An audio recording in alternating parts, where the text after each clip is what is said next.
What's up guys, welcome to the tutorial. I'm your host Weaver Beats, and today I'll be showing you guys how to mix a hip-hop beat. Let's get started.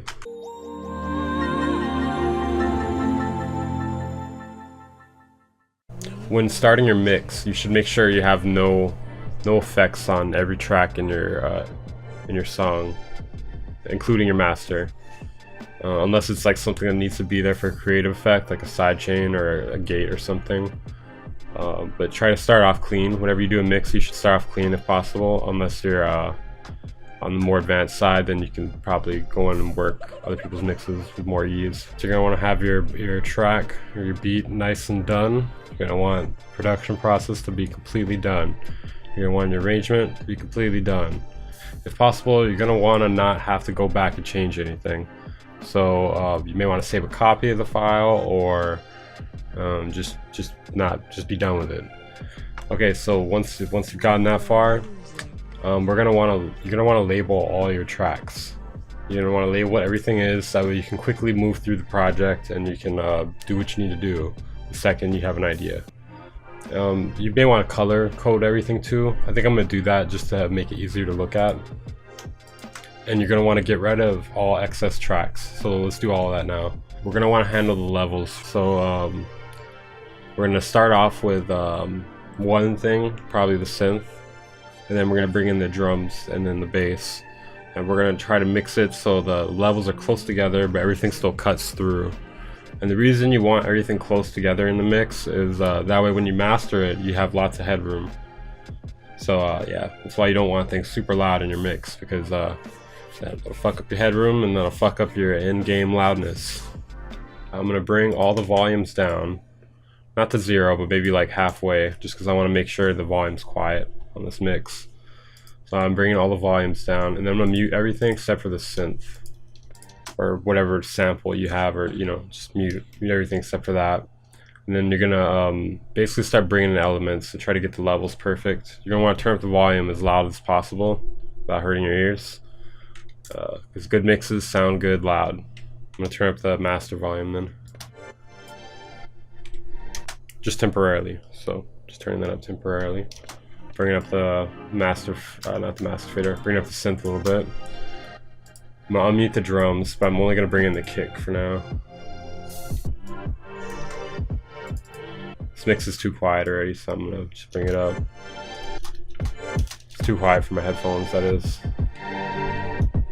Okay, so as you can see, I adjusted the kick volume so that it cuts through the synth mostly. I'm gonna do a little bit of EQ later on to get it to cut through completely. So we got that cutting through. We can maybe throw an auto filter on it. So if you guys don't know this, frequency is all based on pitch, and things in pitch sound good, so things in frequency sound good. So if possible, you're gonna want to know what key your song is in. For now, we're going to do everything by ear, but I'll show you later on why that's important, okay? So I'm just going to do this to where it sounds good.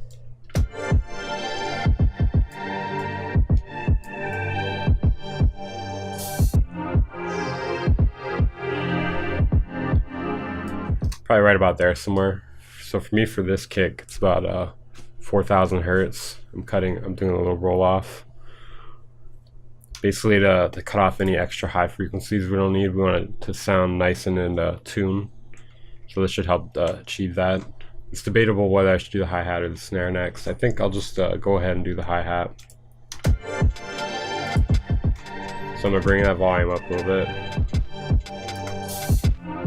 I'm going to put an auto filter on it to cut out any low frequencies we don't need. That way the hi-hat and the kick can play together nicely without too much clashing. Too much muddiness.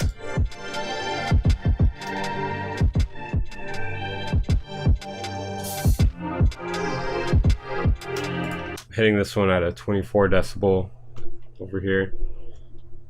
24 decibel drop off.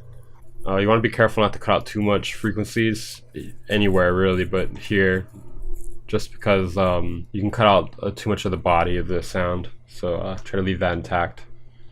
But you want to make sure you cut out some of the frequencies, that way they can play together nicer.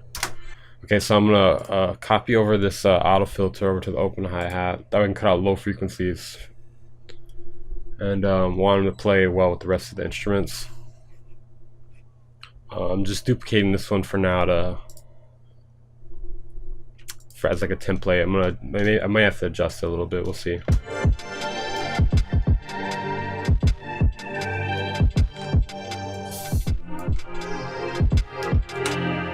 That's actually pretty good where it is. I'm gonna turn up the volume a little more. Throw a compressor on the main channel. Turn the ratio to 1, and turn up the output. I'm just doing this to turn up the gain basically, and then I'm gonna bring the master fader back to normal. That way I can just play with this instead. I'll just get rid of this hollowed out compressor later on. So that way I can have a nice quiet mix. I just need it loud in the headphones. Now I'm bringing the snare. So I could definitely cut out some low frequencies from that snare. I'm gonna throw in an auto filter. This one I'm just gonna start from scratch.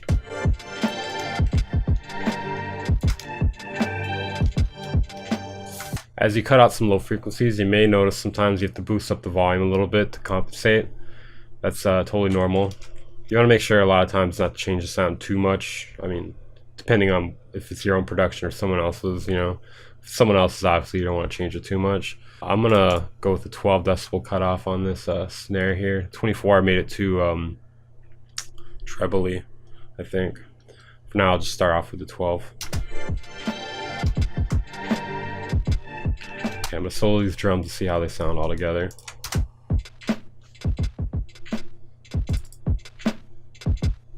Okay, let's bring in that sample. Okay, then from there I'm gonna set the bass level. So let's bring in the bass.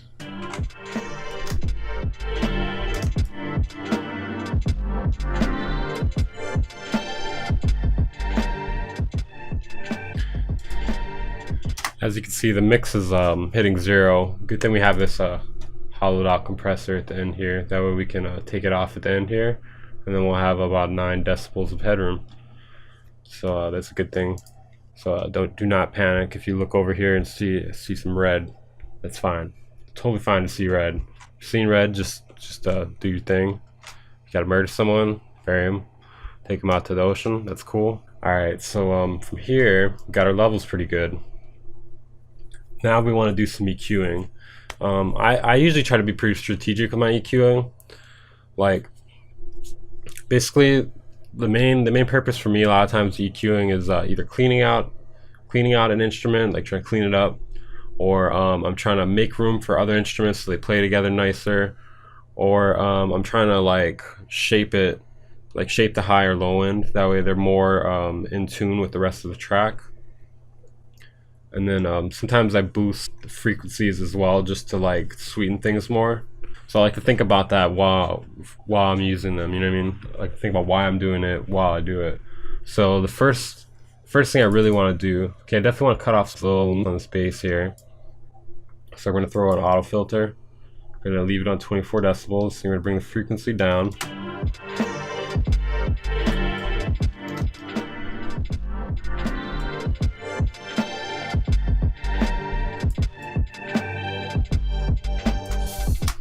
Okay, so about 660 hertz, I'm gonna leave it at. Next, I'm gonna want to do some EQ to the synth. I'm gonna start off with the auto filter again. I like to work high pass or low pass filter before reaching for EQ first, obviously, because this is all about just cleaning stuff up. You know what I mean? If we can do it simply, if we can keep it simple at first, I would like to. So that's how we're gonna do it. So I'm gonna I'm gonna put a 24 decibel auto filter on this, and it's a high pass filter, and I'm gonna move the frequency up until I feel like all the instruments are kind of playing nice together. Actually, a good technique for this, in my opinion, is to solo the bass and the sample.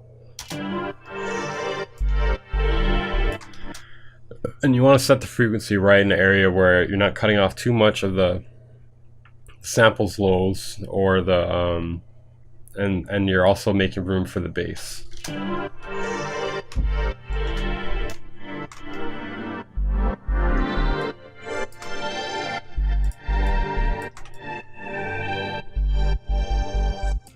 So I actually switched to 12 decibel cutoff, and then I'm moving the frequency up instead. I think that might be a better move on this.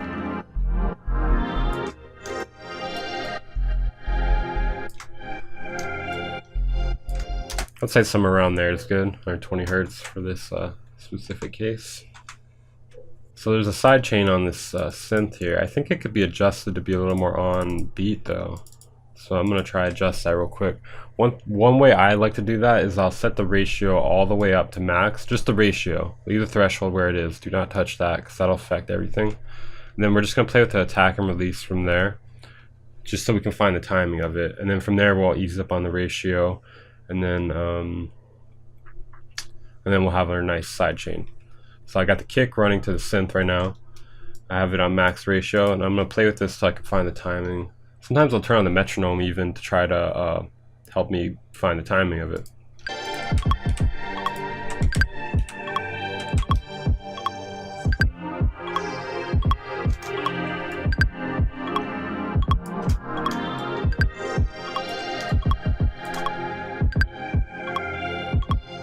Let's say that's about good.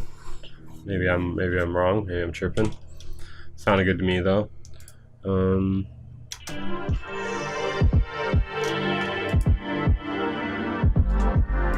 Now I'm going to duplicate this sidechain compressor I have over to the bass. And I'm going to dial back the ratio.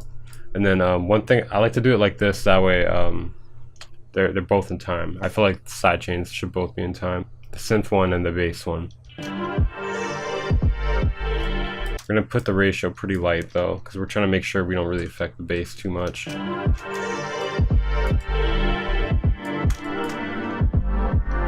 Maybe turn down the dry wet knob a little bit.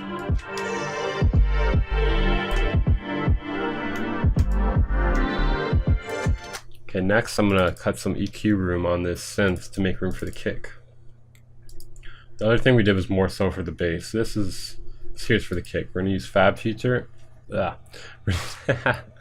gonna use Fab Filter Pro Q2. Then we're gonna make a few little small bells shaped like this. We're gonna put them around anywhere from like 30 to 200 hertz or so. You're gonna want to make a couple probably, depending on the kick. So I'm gonna try to listen for where it cuts through at.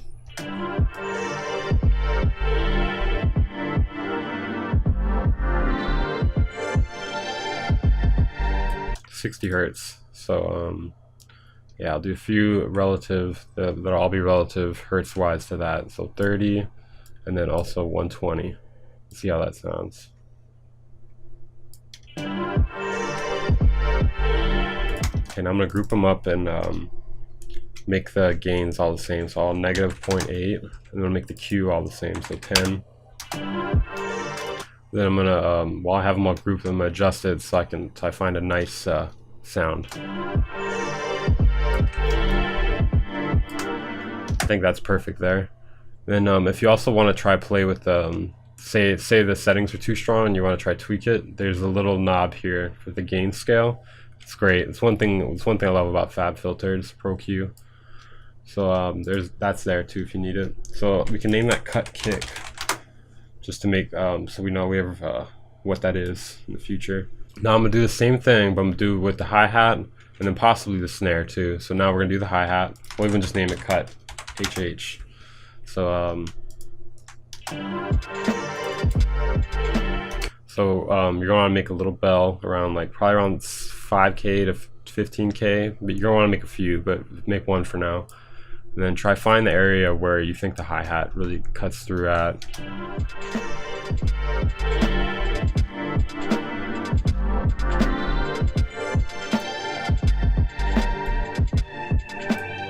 I want to say somewhere around 7K, so I'm going to use that for reference.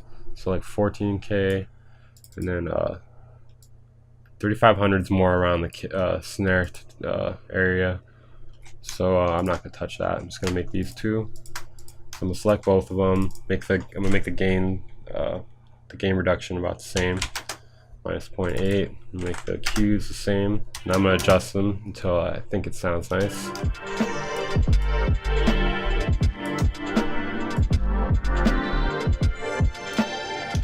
Okay, Okay, so now we got the hi-hat cutting through.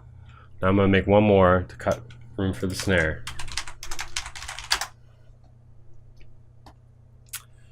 Okay, so this one should be pretty easy. I think it is like 3,500 hertz. Let's try make a little bell there and see how it sounds.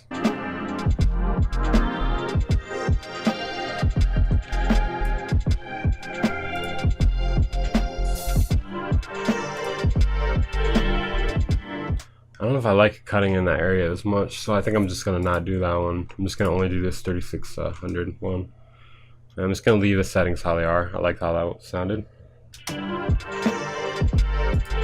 think I'm gonna cut a little bit more lows from this sample as well. I'm gonna do it in Fab Filter this time.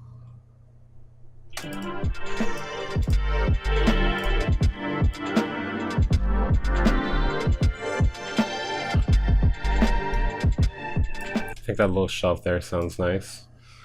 So I'm gonna basically like try to find some spots where it sounds good for me to boost by turning it up really high, and then from there I'm gonna turn it down. So I'm gonna do that real quick. Forgot to say, this may hurt your ears a little bit, but that's part of mixing. There's gonna be some shit that hurts your ears. So we got 1 to 2K that I liked. Okay, we'll do 22,000, then 5,300.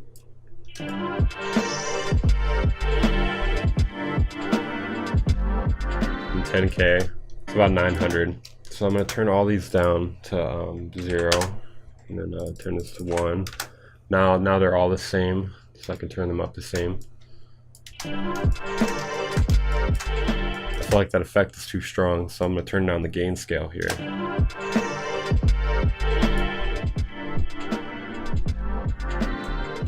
Okay, just play with the settings a little bit everywhere to get it sounding more how I wanted.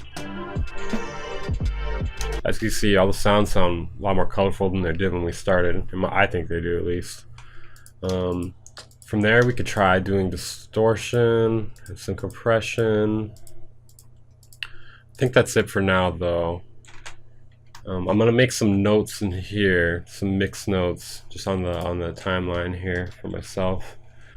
All right, so that's it for this tutorial. I'm your host, Weaver Beats, and this is me showing you how to mix a hip-hop beat in Ableton. This is part 1 of, I'm assuming, a 2-part tutorial. Part 2 will include me working on all other types of effects like compression, limiting, maximizing, distortion, saturation. I don't know if I'll use all those, but I'll probably use a good amount of them, maybe reverb too. Yep, thank you guys for watching. If you guys enjoyed this, don't forget to share with your friends. If they have shitty mixes, show them this, and maybe their mixing will get better. And then yeah, check out the next video, which should be out soon. Don't forget to comment, like, subscribe. Check out my Patreon, turn on notifications, and I'll see you guys next time.